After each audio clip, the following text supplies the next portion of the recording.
morning, everyone.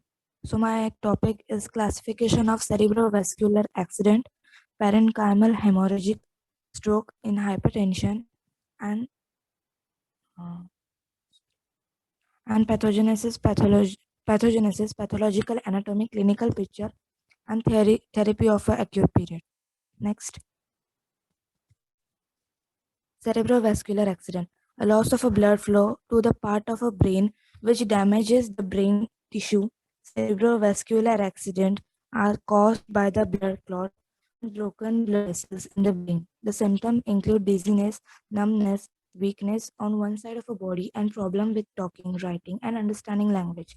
The risk of cerebrovascular accident is increased by the high blood pressure, older age, smoking, diabetes, high cholesterol, heart disease, arthritis, and the family history of cerebrovascular accident. Next,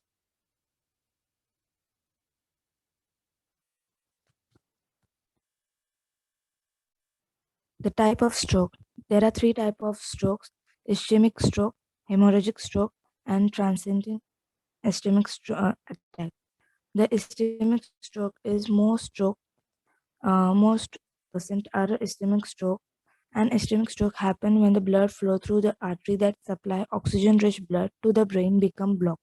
There are two types of ischemic stroke: thrombotic and embolic. A thrombotic stroke occurs when a blood clot called thrombus block an artery to a brain and stop blood flow. An embolic stroke occurs when a piece of a plaque or thrombus travel from its original site and block an artery downstream. The material that has moved is called an embolus. Next, hemorrhagic stroke. An hemorrhagic stroke happens when an artery in the brain leaks blood or rupture, that is breakdown, breaks open the leak blood output too much the pressure on the blood cell, which damage them. A hemorrhagic stroke can be caused by hypertension. There are two types of hemorrhagic stroke: intracerebral hemorrhage and supracanal hemorrhage. The intracerebral hemorrhage is the most common type of hemorrhagic stroke. It when occurs when the artery in the brain burst and flooding in the surrounding tissue with the blood. Supraconioid hemorrhage is a less common type of a hemorrhage stroke. It's referred to bleeding in the area between the brain and the next.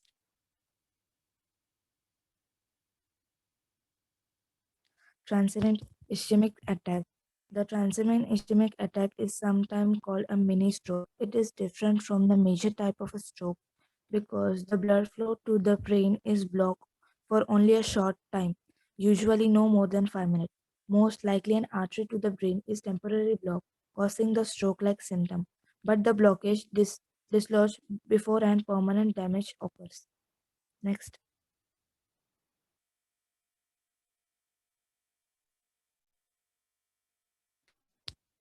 The hemorrhagic stroke in hypertension. The hypertension is the most common cause of a hemorrhagic stroke. The extra strain that the high blood pressure put on the blood may cause an weakened blood vessel to burst inside the brain, causing bleeding on and into the surrounding tissue. This is called the hemorrhagic stroke. Next.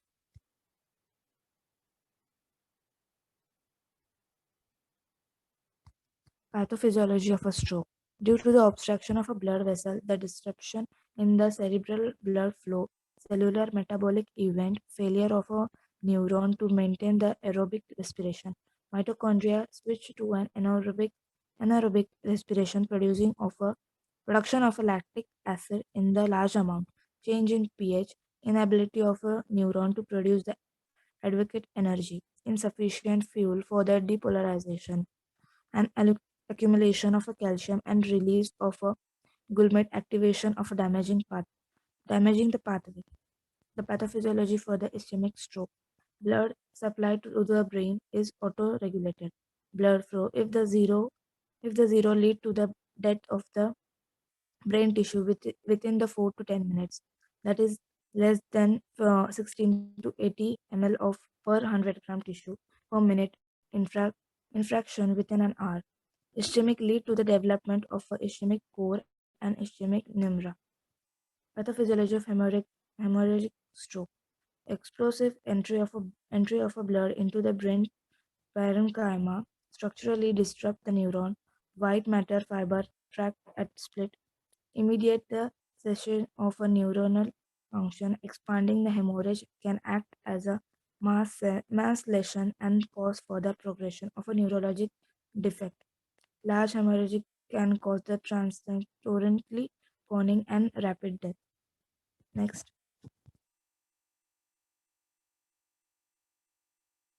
treatment.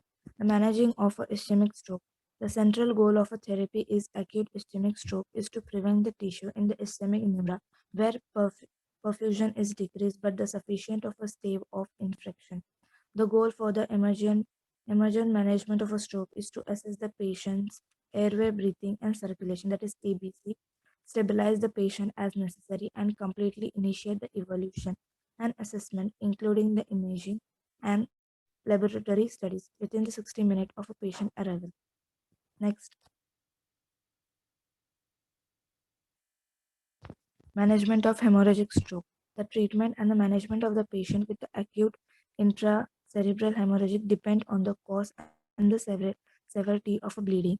Basic life support as well as control of a bleeding, uh, censure and the blood pressure and the intracranial pressure are critical. The ICH is a neurological emergency, and the initial management should be focused on the assessing and the patient airway, breathing, and capability, blood pressure, and the sign of increased intracranial pressure. Next, thank you.